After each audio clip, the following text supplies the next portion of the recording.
Nah, it's crazy. It's wild too because that era of like you said, the Black Wall Street. I think of guys like Glasses, Rockstar. There was just that whole era. Nip, obviously, early Nip.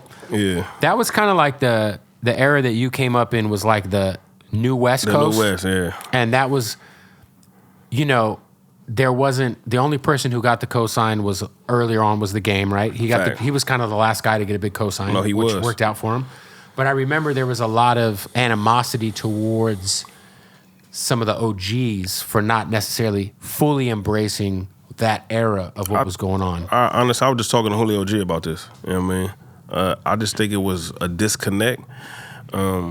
Nobody really had a line on the order cash per se, except only a few dudes. Right. Like, so nobody can really, Because I remember interviewing Nipsey about it, because Nipsey was very, very vocal about that shit. No, yeah, because it was like, it seemed like they wasn't trying to throw the rope down. And it's like, they don't owe us anything. But when we look at other regions and other coasts, we was like, bro, look what they doing. They co-signing, they young dudes, right. Especially if they dope. Especially we out here making noise by ourselves, you should have did it. Like, I just remember that whole movement was, so G Malone, Bishop, Maestro, Bad Luck, Problem, Lil Bam,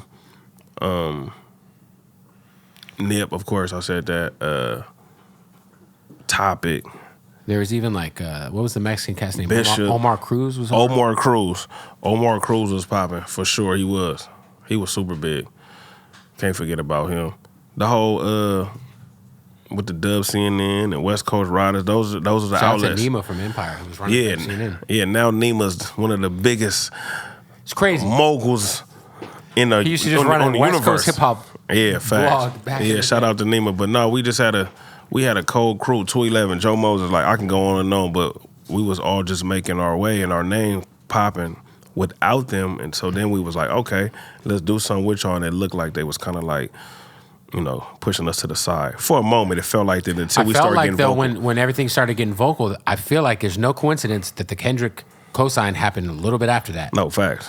Because I remember... Then it was like, I'm looking for this cat named Kendrick Lamar. It happened. It almost was in like a 3-month... Like when Nipsey started getting super vocal about it, and because I had him on my show, and I remember he had something he had said in, like, I don't know if it was a magazine or something, but then we talked about it, but it felt like within like 2 or 3 months, then like you said, the Dr. Dre on Big Boy, I think it was on Big Boy, right? It was on Big Boy. He called in, he was like, I'm looking for this cat in Compton named Kendrick Lamar. We was all going crazy, like, oh, that's Dot. And then from there, it was up. Just insane. Yeah. And it's crazy too, because like now fast forward, it's like, I was just talking with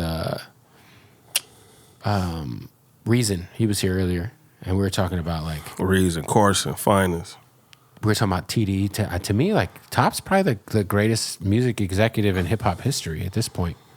Because if you think about, in terms of just the conduct, the lack of bullshit, because you could point to Diddy, and obviously there's a lot of stuff with Diddy. You could point to even Suge, but I feel like in terms of just like running like a fucking program and like, nah, he like a fucking drill sergeant. So we're going on. I mean, think about it.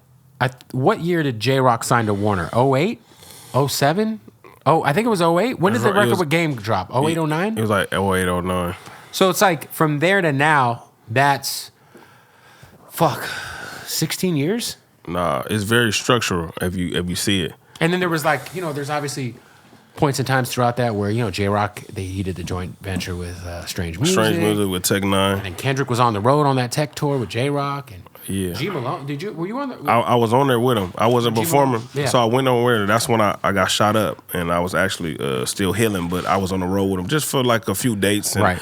I remember Dot on that tour, and he took Q. It was like Top had this crazy setup, like everybody piggybacks off each other. His setup was insane. It's incredible. It was like a genius. Because Q ended up being Kendrick's hype man.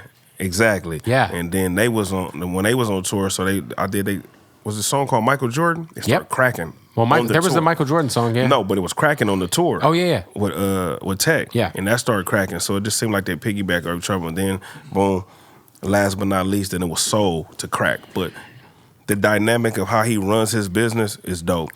It was almost like the old Cash Money, how TDE would be featured on everybody's shit, but nobody would be featured on TDE. If you notice, early Cash Money was always Hot Boys featuring the Big Timers and all that. No, they never. No, you're right. And that was a dope structure.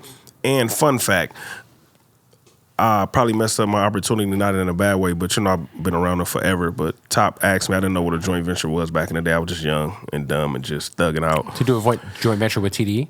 Yes, with Blue Division. Oh, shit. I didn't know what that was. At that particular time, I damn near probably told him, but not told him in them words like, y'all the homies, but this crib. Because I was like, no, it's all good, bro. This Blue Division. I fuck with y'all, though.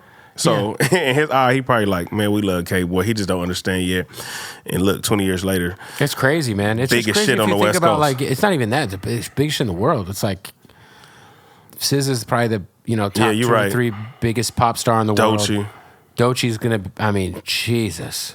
She's out of here. Everybody on the label has a plaque.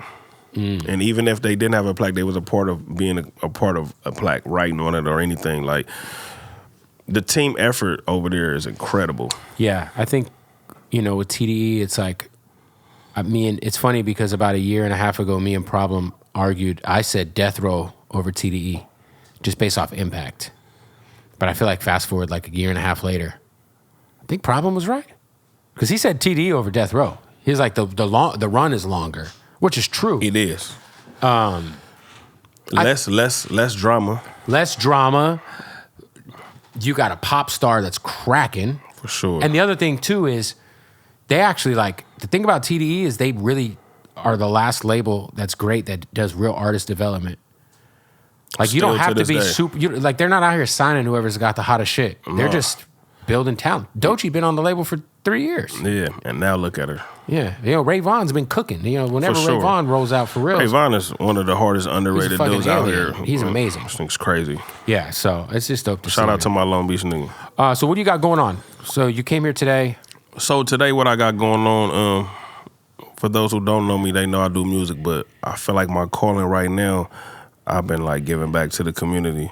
So I stumbled over a nonprofit called PV Jobs. Happens to be in my neighborhood, in my section, in my hood where I grew up at, banged at and all that. One of my little homies was already in there, and he was telling me like, man, come on, let's do this podcast. And I tell a story all the time now because I always have to give him his flowers and apologize at the same time. I didn't think he was really serious. He kept telling me he was in the hood, and I'm looking like, man, I ain't doing no shit in the hood. Right. I'm thinking it's at somebody's house. I go to the facility, podcast room, incredible. It's a stage in there, office, all that. I'm impressed. I do the interview with him. I come back. I had back surgery, so I come back after my surgery and everything, and I asked the ED, executive director, who's here, Miss Mary Taylor, like, can I do a toy drive with y'all? Mm-hmm. And that was her first toy drive, my first toy drive.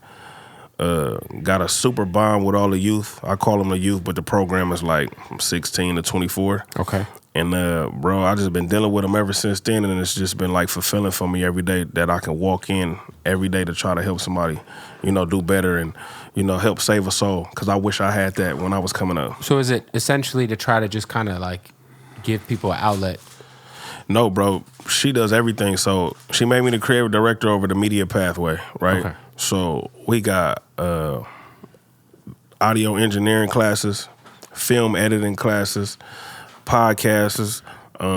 I try to teach them how to have industry etiquette when they out, how to network, right? How to introduce yourself the right way, how to have great posture. Don't oversell yourself. Don't do the goofy shit when you out because industry niggas hate goofy shit because half of the industry niggas are goofy. The goofy. So, you feel me? So I just try to teach them that. But her whole nonprofit, the biggest outcome, they have construction too. So basically we just dealing with a lot of youth that's been in and out of jail. So they have their own podcast network called the Reentry Network Podcast. Oh, so, and it's everybody that's been in and out of the system, but they're not lost because if they was lost, they wouldn't be doing this. And I wouldn't be dealing with them because if they was lost, they'd just be on a block all day, every day. They're really trying to find their purpose. The effort forward to try to. So since they got the effort, I'm going max for them. So that's what I've been doing every day. That's dope, man. Despite still being Eastside K-Boy artist. It's a like a nonprofit? Yeah. So people can donate and... Yes. What's their is there an Instagram page or is it PV Jobs LA? Yeah, PV Jobs LA. And that's the website too. Yeah. So you. Yeah, the Reentry Network Podcast. That's the Instagram thing. And that's a network, or is it like a specific podcast? It's a network because they all have their own podcast underneath that. That's dope. You know what I mean? So Reentry Network Podcast is the umbrella, and then individually they have their own podcast.